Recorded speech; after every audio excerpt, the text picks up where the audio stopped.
Suivez cette histoire jusqu'à la fin car tu seras consolé. Il était une fois une jeune fille nommée Mathie, âgée de 23 ans. Depuis plusieurs mois, elle souffrait d'un mal étrange. Ses pieds gonflaient douloureusement, l'empêchant de marcher. À chaque tentative, c'était comme si elle marchait sur des braises invisibles. La douleur était insupportable et aucun médecin n'avait trouvé de cause. Abandonnée de tous, elle vivait seule dans une vieille maison délabrée à la lisière du village. Une bâtisse oubliée, sans électricité, ni eau ni chaleur humaine. Sa famille, brisée par des querelles anciennes, l'avait laissée là-bas, oubliée comme un fardeau.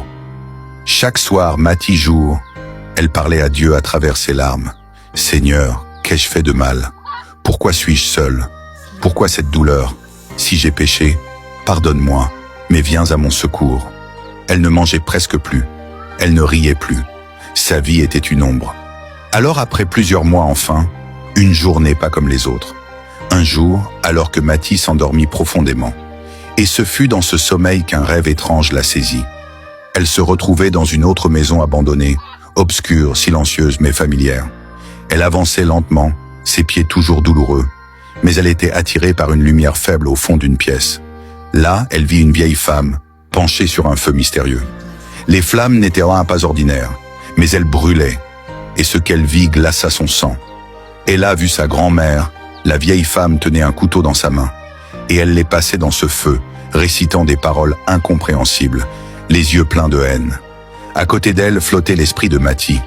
Mathie voulut courir, hurler, fuir, mais une barrière invisible l'empêchait de s'approcher. Elle frappa, cria, mais rien. Elle tomba à genoux, et dans une douleur de cœur plus forte que celle de ses pieds, elle pria. « Seigneur, je ne comprends pas, mais je sais que toi, tu vois, sauve-moi, délivre-moi, ne permets pas qu'on m'engloutisse. » Soudain, le ciel du rêve s'ouvrit.